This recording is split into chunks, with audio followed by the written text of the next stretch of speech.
오늘 우리에게 주시는 하나님의 말씀은 사도행전 11장 19절부터 26절까지의 말씀입니다. 그때 스데반의 일로 일어난 환란으로 말미암아 흩어진 자들이 베니게와 구브로와 안디옥까지 이르러 유대인에게만 말씀을 전하는데 그 중에 구브로와 구레네 몇 사람이 안디옥에 이르러 헬라인에게도 말하여 주 예수를 전파하니 주의 손이 그들과 함께 하심에 수많은 사람들이 믿고 주께 돌아오더라. 예루살렘 교회가 이 사람들의 소문을 듣고 바나바를 안디옥까지 보내니 그가 이르러 하나님의 은혜를 보고 기뻐하여 모든 사람에게 굳건한 마음으로 주와 함께 머물러 있으라 권하니 바나바는 착한 사람이요 성령과 믿음이 충만한 사람이라. 이에 큰 무리가 주께 더하여지더라. 바나바가 사울을 찾으러 다소에 가서 만나매 안디옥에 데리고 와서 둘이 교회에 1년간 모여 있어 큰 무리를 가르쳤고 제자들이 안디옥에서 비로소 그리스도인이라 일컬음을 받게 되었더라. 아멘. 이것은 하나님의 말씀입니다. 네, 우리는 오늘까지 5주간에 걸쳐서 하나님이 우리 교회 예수수망교회 주시는 그 비전들, 월드 사역에 대해서 나누고 있습니다. 그 말씀을 5주 동안 나누면서 어쩌면 우리 성도님들도 느끼셨을 것 같은데요. 사실 이 비전과 사명이 어떤 특별한 프로그램, 새로운 것을 이야기하거나 혁신적인 것을 이야기하는 것이 아니라는 것을 아마 느끼셨을 것 같습니다. 지금까지 우리들이 해왔고 또 대부분의 교회가 해왔던 것들을 다시 한번 온전하게 세워나가야 한다라는 비전을 하나님께서 우리에게 주시는 것이 바로 이 월드 사역입니다. 교회의 본질에 대한 것, W, 워십, 예배에 대해서, O, 한 공동체, 오이코스, 성도가 한 공동체, 한 가족으로 서로 교제하면서 아끼고 웃고 울어야 되는 것에 대해서 나누었습니다. 그리고 리칭 아웃, 교회가 이 교회의 담장을 넘어서 이 도시, 이 지역을 섬겨야 되고 또 도시를 넘어서 더 넓은 곳으로 열방과 세계로 생명을 전해야 한다. 라이프 기빙에 대해서 나누었습니다. 그래서 교회를 넘어서 도시로 열방으로 나가야 한다는 것이 이 월드 사역이 주는 비전의 모토입니다. 이 비전을 통해서 하나님이 저한테 주시는 분명한 확신이 한 가지 있는데 그것은 뭐냐면 나의 예배, 우리 각 사람, 우리 성도님들 각자의 그 예배가 그리고 우리 각 사람이 모여서 드리는 우리들의 예배가 회복되고 살아날 때에 교회는 반드시 부흥된다라는 사실입니다. 소망하는데 이 비전과 확신이 목회자인 저뿐만이 아니라 혹은 어떤 일부 성도님들뿐만이 아니라 이 자리에 있는 모든 성도님들, 또 학생들, 어린이들 그리고 오늘 함께 하시지 못하더라도 온라인으로 함께 하시고 있고 또 각자의 자리에서 말씀을 사모하시는 그 모든 분들의 비전과 확신이 되었으면 좋겠습니다. 교회는 반드시 예배가 회복되고 또 세워지면 부흥하기 마련입니다. 그렇지만 이 부흥을 그냥 숫자적인 부흥, 이 자리가 우리 비어있는 예배 의자의 자리가 가득 차는 것만을 의미하는 것은 절대 아닙니다. 물론 예배가 온전히 세워짐으로써 가시적인 부흥, 이 자리가 가득 차는 부흥도 경험하게 될 겁니다. 그렇지만 우리는 그보다 먼저 영적인 부흥, 은혜가 가득 차서 이 교회를 넘어가는 이 교회의 은혜가 가득 넘쳐서 흘러가는 일을 경험하게 될 것입니다. 다른 사람의 예배가 아니라 나의 예배가 먼저 회복되고 그렇게 은혜로 회복된 내가 모여서 우리들 오이코스 공동체를 이루면서 서로를 돌보고 서로를 위해서 기도하고 서로 사랑하게 될 것입니다. 우리 안에 넘치는 그 사랑과 은혜는 이제 우리 안에 가득 차서 교회의 그 문을 교회의 담장을 넘어서 이 도시로 이 지역으로 흘러가게 될 것입니다. 지난 2주 동안 말씀드렸지만 리칭아웃 사역, 이 도시를 섬기는 사역과 L 사역, 라이프 기빙 사역은 그냥 누군가를 데려오는 전도만 이야기하지 않습니다. 물론 우리도 전도해야죠. 복음을 전해야 합니다. 이 자리를 많게 하기 위함이 아니라 예수님이 하셨기 때문에 우리도 전도해야 되는 겁니다. 예수님이 하셨기 때문에 나도 한다. 그거는 우리가 예수님의 행적을 그냥 보고 와, 예수님이 이런 놀라운 일을 하셨구나 감탄하는 데서 끝나는 것이 아니라는 거를, 그냥 놀랍고 감탄하는 것을 넘어서 나의 삶이 예수님의 삶을 닮아가야 한다는 것을 이야기하고 있는 겁니다. 그래서 지역 섬김과 선교, 리칭아웃과 라이프 기빙 다음 D로 끝나는 이 D는 디사이플링, 제자를 키우는 것으로 이어지게 됩니다. 아시다시피 저는 야구를 진짜 많이 좋아합니다. 광적으로 좋아한다고 해도 과언이 아닐 것 같아요. 올해 한국 야구에서 KBO라고 하는데 제가 좋아하고 응원하는 팀이 극적으로 우승을 했습니다. 2위 팀의 추격을 다 따라잡혔는데 겨우겨우 굉장히 극적으로 우승을 했어요. 제가 좋아하고 제가 응원하는 팀이 우승한다고 해서 저한테 어떤 이익이 생기는 건 절대 아니죠. 그냥 제가 그 팀을 좋아하고 응원하니까 이 팀이 우승하면 기분이 좋고 행복한 것 뿐입니다. 아마 저한테 야구 이야기를 하라고 하면은 하루 종일 할 자신도 있습니다. 물론 예수님에 대해서도 계속 이야기할 수 있겠지만은 야구 이야기를 하라고 하면은 뭐 이 선수는 응원가가 어떻고 이 선수는 장점이 어떻고 단점이 어떻고 야구를 잘하네 못하네 계속해서 설명할 수 있을 겁니다. 왜냐하면 제가 야구를 좋아하기 때문이죠. 제가 그 팀에 대해서 야구 선수와 야구에 대해서 이야기할 수 있는 것은 제가 야구 팬이기 때문입니다. 그렇지만 제가 아무리 그 팀의 선수들을 좋아하고 응원한다고 해서 제가 그 선수들과 함께 야구 경기에 참여하지는 않습니다. 그 사람들과 개인적인 친분도 맺고 있지 않습니다. 제가 팬이기 때문이죠. 그러면 우리가 한번 돌아봤으면 좋겠습니다.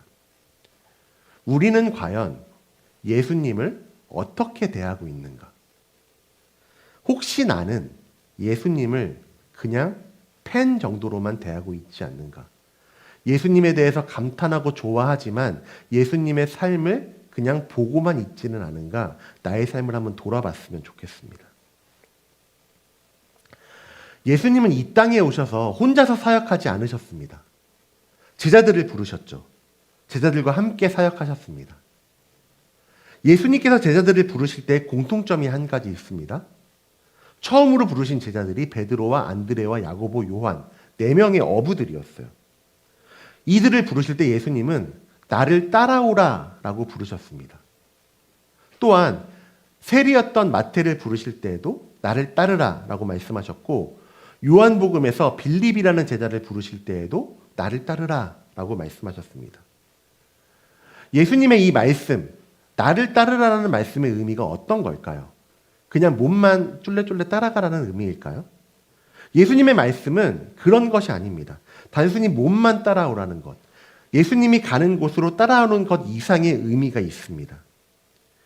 예수님이 지금 부르시는, 나를 따라오라라고 부르시는 그 제자들의 삶, 너희들의 삶을 이제 바꾸어서, 삶을 바꾸어서 나의 삶을 따라오라라는 말씀이었습니다.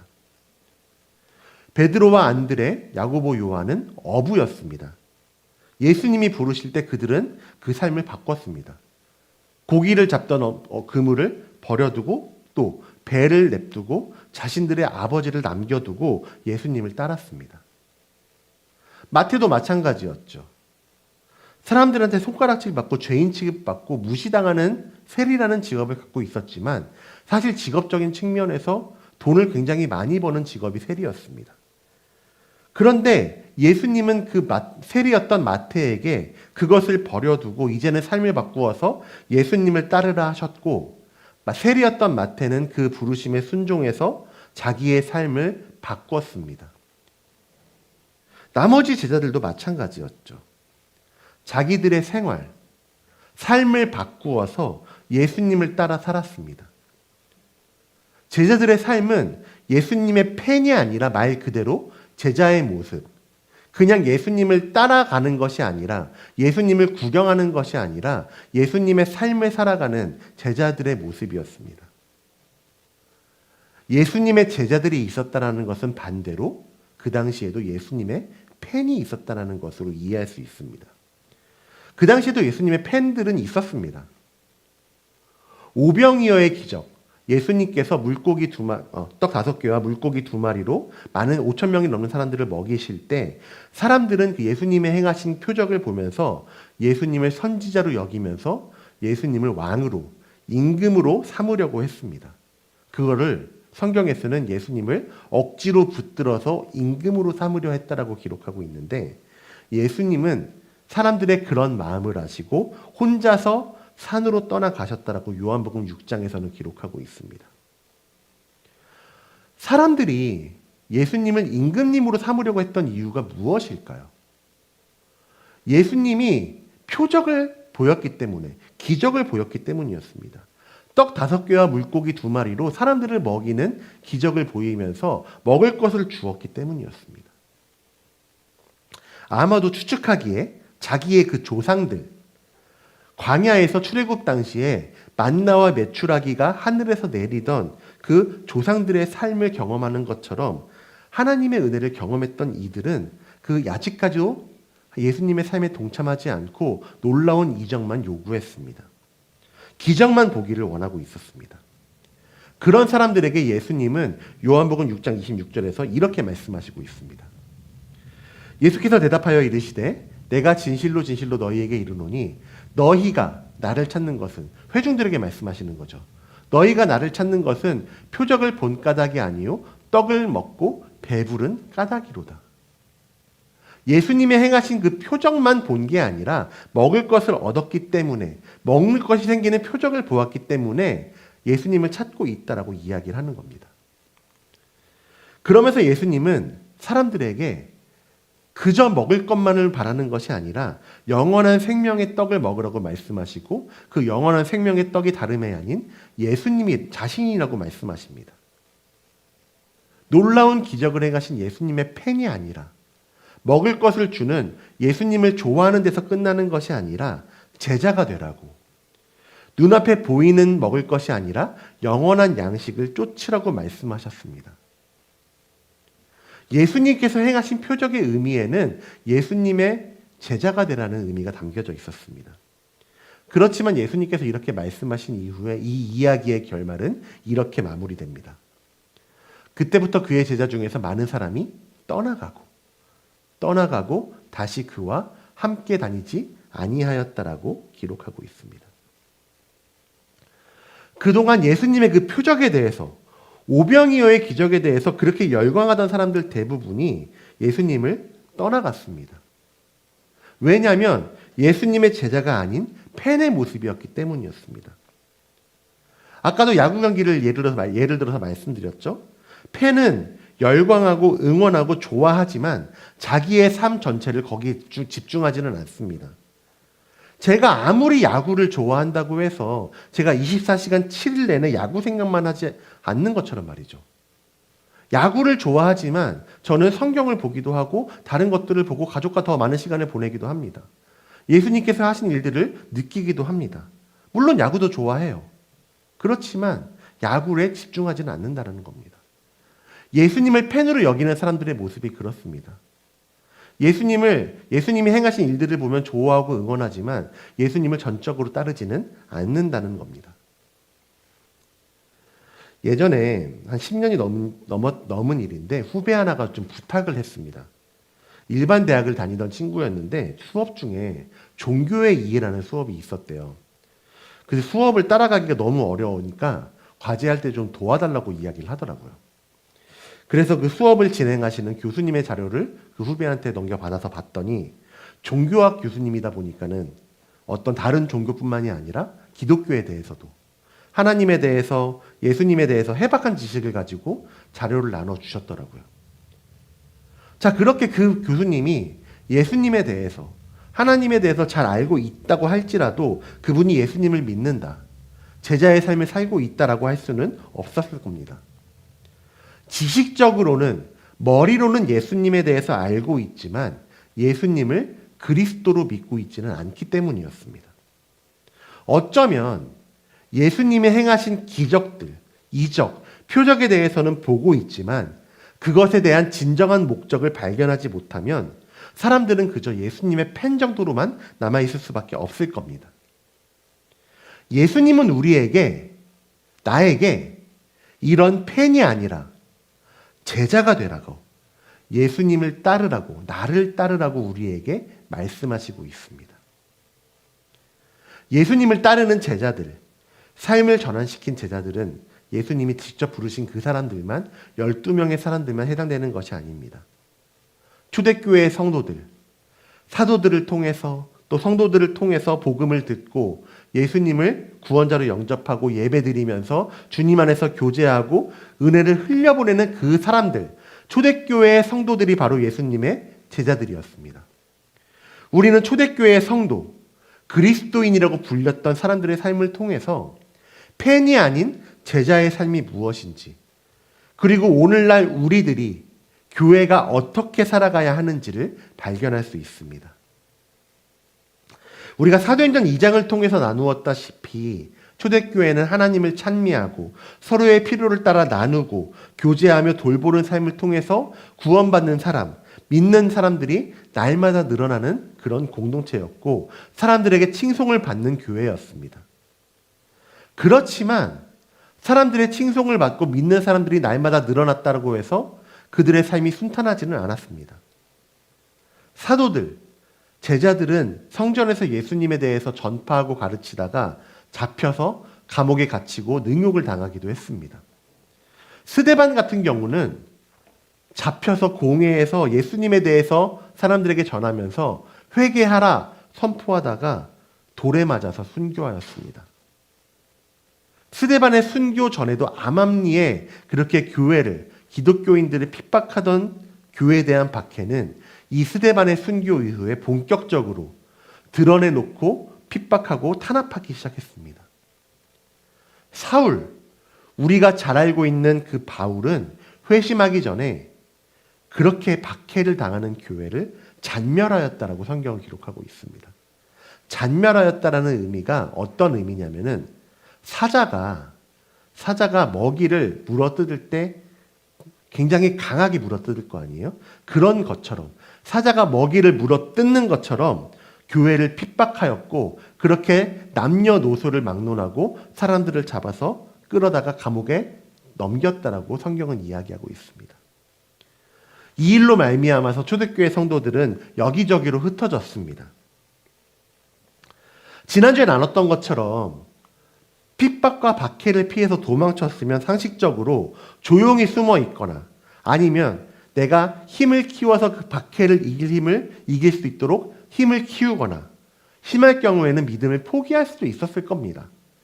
그런데 사도행전 8장 4절에서는 그렇게 흩어진 사람들의 행동을 이렇게 말씀하고 있습니다. 같이 한번 읽어볼까요? 함께 있습니다. 그 흩어진 사람들이 두루 다니며 복음의 말씀을 전할세. 흩어진 사람들은 핍박과 박해를 피해서 도망친 사람들이었습니다. 근데 이 사람들이 두루 다니면서 여기저기 다니면서 복음의 말씀을 전했다. 굴하지 않고 복음을 전했다라고 기록하고 있습니다. 어떻게 그렇게 할 수 있었을까요? 왜냐하면 이 사람들은 예수님을 닮은 삶을 살았기 때문이었습니다. 그 예수님의 삶을, 예수님의 행적을 그냥 보고 좋아한 것뿐만이 아니라 삶으로 따라가고 있었기 때문이었습니다.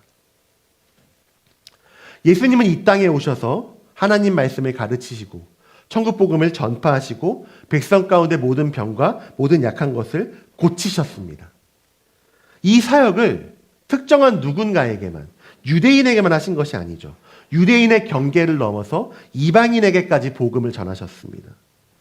누가복음 4장 43절에서는 예수님께서 자기의 사명을 이렇게 말씀하십니다. 예수께서 이르시되 내가 다른 동네들에서도 하나님의 나라 복음을 전하여야 하리니 나는 이 일을 위해 보내심을 받았노라 하시고, 예수님의 3대 사역, 가르치시고 전파하시고 고치시는 사역이 유대인에게만 아니라 이방인에게까지 해당되는 것이라는 것을 보여주시고 있습니다. 그리고 예수님의 이런 삶의 모습, 예수님의 이런 말씀은 초대교회의 제자들의 사역의 기반이 되었습니다. 예수님의 삶을 닮아갔기 때문에, 예수님의 삶을 따라갔기 때문에 박해를 피해서 도망쳤을 때도, 흩어졌을 때에도 복음의 말씀을 전하고 전도할 수 있었을 겁니다. 오늘 말씀 사도행전 11장도 마찬가지입니다. 19절에서는 스데반의 일로 인해서 사람들, 초대교회 성도들이 여러 지역으로 흩어지게 되었다라고 기록하고 있습니다. 그렇지만 그들은 도망쳐온 그곳, 흩어져 모인 그곳에서도 사람들에게 복음을 전하고 예수 그리스도를 전파하였습니다. 방금 나누었던 것처럼 예수님께서 그렇게 하셨기 때문에 제자들도, 초대교회 성도들도 그렇게 한 것이었습니다. 흩어진 이 사람들은 예수님처럼 유대인에게 또 헬라인에게도 복음을 전하였습니다. 이 사람들의 복음을 전하는 사역으로 인해서 수많은 사람들이 믿고 주 예수 그리스도께로 돌아왔다라고 성경은 기록하고 있습니다. 이렇게 복음을 듣고 주께 돌아온 성도들은 우리가 그동안 보았던 초대교회의 삶의 모습을 함께 살아갔습니다. 그리고 오늘 본문에서는 또 하나의 특별한 것을 우리에게 보여주고 있죠. 바로 예루살렘 교회, 본 교회가 안디옥의 소문을 듣고 바나바라는 사람을 그곳으로 보낸 것입니다. 이 바나바는 구브로 출신이었는데 말씀을 전하고 설교를 하고 말씀을 가르치는 것에 굉장히 능통한 사람이었습니다. 그리고 오늘 본문에서 성경에서 기록하고 있는 것처럼 착한 사람이고 성령과 믿음이 충만한 사람이었습니다. 예루살렘 교회가 이방인들이 중심이 된 이 안디옥 교회에 바나바라는 성경을 잘 알고 말씀을 잘 가르칠 수 있는 사람을 보냈다는 것은 유대인에게만 구원이 한정된 것이 아니라 이방인에게도 복음이 선포되어 그들도 구원받을 수 있다는 것을 비로소 깨달았기 때문이었습니다. 그래서 바나바는 안디옥 교회의 성도들, 복음을 듣고 주님께 돌아온 사람들에게 가서 말씀을 가르치고 복음을 전했습니다.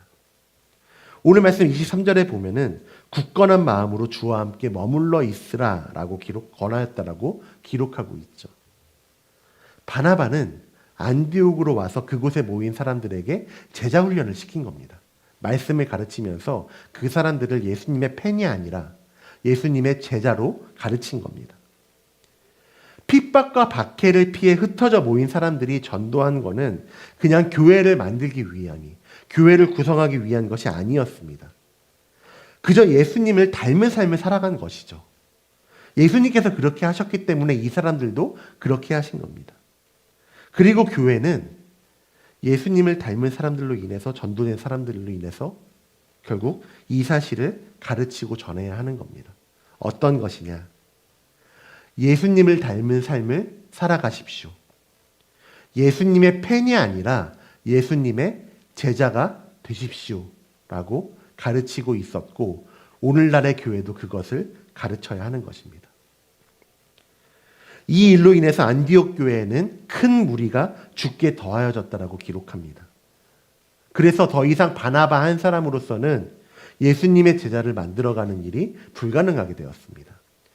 그래서 바나바는 사울, 다메섹 도상에서 예수님을 만나고 회심한 바울을 찾으러 다소로 갔고 바울을 만나서 안디옥으로 함께 왔습니다.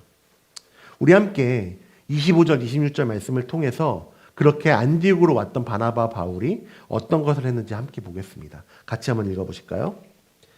바나바가 사울을 찾으러 다소에 가서 만남에 안디옥에 데리고 와서 둘이 1년간 교회에 모여 있어 큰 무리를 가르쳤고 제자들이 안디옥에서 비로소 그리스도인이라 일컬음을 받게 되었더라. 바나바와 바울, 사울이 다른 것을 가르친 것이 아니죠. 이 두 사람 역시도 예수님이 하셨던 것처럼, 예수님이 말씀하신 것처럼 성경을 가르치고 복음을 전하였습니다. 그럼으로써 복음을 들은 그 사람들이 예수님의 팬이 아니라 예수님의 제자가 되도록, 제자의 삶을 살도록 가르친 것입니다. 그리고 이 말씀에서 중요한 호칭이 한 가지 나오죠. 바로 그리스도인이라는 호칭입니다. 이 그리스도인이라는 호칭에서 당시 초대교회 사람들의 모습을 생각해 볼 수가 있습니다. 이 그리스도인이라는 호칭에는 여러 가지 신학적 가설이 있습니다. 어떤 사람들이 예수님을 믿는 사람들이 비웃고 조롱하기 위해서 사용한 것이다라는 표현도 있고, 어떤 사람들은 그냥 우스갯소리로 이야기했다라고 이야기하는데, 브루스라는 신학자가 설명한 것이 저한테 굉장히 인상 깊게 남아서 함께 나누려고 합니다. 브루스라는 신학자는 이렇게 그리스도인에 대해서 설명했습니다. 그리스도를 믿는다고 하는 사람들이 언제 어디서나 항상 그리스도를 말하고 그리스도를 찬양하며 그리스도를 주와 왕으로 믿고 살아가는 모습을 보면서 당시 안디옥 사람들은 그들을 케사리아니, 황제의 사람이 아니라 크리스티아노니, 그리스도의 사람이라고 보았다는 것을 보여주고 있다라고 이야기하고 있습니다. 그리스도인이라는 것은 황제의 사람이 아니라 그리스도의 사람이라는 것을 이야기하고 있다는 겁니다. 예수님에 대해서 이야기하는 것뿐만이 아니라 찬양하고 믿고 살아가는 그 모습, 언제 어디서나 그 모습을, 예수님을 따르는 그 모습을 보면서 그리스도인이라고 불렀고, 그 표현은 결국에는 예수님을 따르는 제자의 삶을 살아가는 사람들이라는 표현이었습니다. 안디옥 교회의 교인들은 바나바와 바울의 가르침을 받아서 예수님의 제자로 살아가는 삶, 그리스도인으로 살아가는 삶을 살아가는 사람들이었습니다. 우리도 마찬가지입니다. 우리 안에서 예배를 통해서 회복과 부흥이 일어나고, 공동체를 통해서 사랑을 나누고 내가 받은 은혜를 나누게 되면은 우리는 교회의 단장을 넘어서 세상을 섬기고 그들에게 복음을 전하게 됩니다. 그리고 우리는 앞으로 나를 포함한 우리 모두가 예수님의 팬이 아니라 예수님의 제자로 살아가야 되고, 또 사람들을 예수님의 제자로 살아갈 수 있도록 인도하고 돕고 권면해야 합니다. 예수님이 하셨던 것처럼, 주님이 하셨던 것처럼 그 모습을 닮아야 합니다. 초대교회의 성도들이 제자들이 되어서 사람들에게 가르쳤던 것처럼 이제는 우리들도 예수님의 제자가 되어서 예수님의 제자를 키우는 교회가 되어야 할 것입니다. 그게 바로 그리스도인입니다. 그게 바로 하나님이 우리에게 주시는 사명입니다. 우리 모든 성도님들, 학생들, 어린이들이 예수님의 제자로 살아가게 되시기를 간절히 축복하고 소망합니다. 때로는 그 길이 힘들 수도 있을 겁니다. 순탄하지 않을 거예요. 물론 초대교회가 당했던 그 핍박이나 박해는 없겠지만 세상이 나를 이해하지 못하고 왜 그렇게까지 하느냐고 이야기할 때도 분명히 있을 겁니다. 그렇지만 우리는 그럼에도 불구하고 진리를 쫓아야 합니다. 왜냐? 예수님께서 나를 부르셨기 때문에, 나를 구원해 내셨고 나를 예수님의 펜에서 끝나게 하는 것이 아니라, 예수님에 대해서 그냥 좋아하고 박수치는 것에서 끝나는 것이 아니라 나를 따르라라고 예수님께서 나에게 말씀하셨기 때문입니다. 그래서 우리는 그럼에도 불구하고 세상 사람들이 조롱하고 이해하지 못할 때에도 진리를 쫓아야 하고 진리를 전해야 합니다. 세상 속에서 예수님을 보여줘야 되고 내 삶으로 전함으로써 예수님의 제자를 세워나가는 교회가 되어야 할 것입니다. 우리가 지난 5주 동안 나누었던 이 월드 사역, 워시핑 처치, 오이코스 처치, 리칭아웃 처치, 라이프 기빙 처치, 그리고 디사이플링 처치. 처음부터 말씀드렸던 것처럼 이거는 새롭고 특별한 것들이 아니죠. 교회의 본질이고 이미 우리가 하고 있는 것들입니다. 이거를 다시 한번 강조하는 이유는 우리가 이제 본질에 집중해야 한다는 겁니다. 특별한 프로그램을 추구하는 것이 아니라 예배로 부응하는 교회, 소그룹으로 세워지는 교회, 교회의 담장을 넘어서 도시를 섬기고 세상을 섬겨서 복음을 전하는 교회, 그리고 그들에게 예수님의 삶을 가르쳐서 예수님의 제자로 만드는 교회로 세워져야 할 것입니다. 우리 성도님들이 이 비전과 사명에 함께 동참해 주시기를 부탁드리고 또 권면드립니다. 저 혼자 하는 것이 아니라, 특별한 사람들만 하는 것이 아니라 우리 그리스도인들, 우리 예수수만교회 모든 성도들이 함께 하셔야 됩니다. 또 우리 교회를 넘어서 이 땅의 모든 교회가 그렇게 해야 할 것입니다. 오늘 말씀을 기억하시면서 어떤 상황에서도 주님의 길을 담대히 따라가시는, 예수님의 팬이 아니라 예수님의 제자로 살아가시는 우리 예수소망교회 모든 성도님들 되시기를 주님의 이름으로 축복하고 소망합니다. 함께 찬양하며 결단하겠습니다. 말씀드렸던 것처럼 이 길이 쉽지 않은 길일 수도 있습니다. 핍박과 박해는 없겠지만 조롱과 이해 못함이 있을 수 있을 겁니다.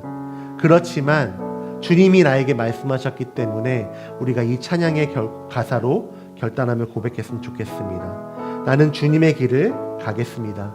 그렇게 결단하며 나아갑니다.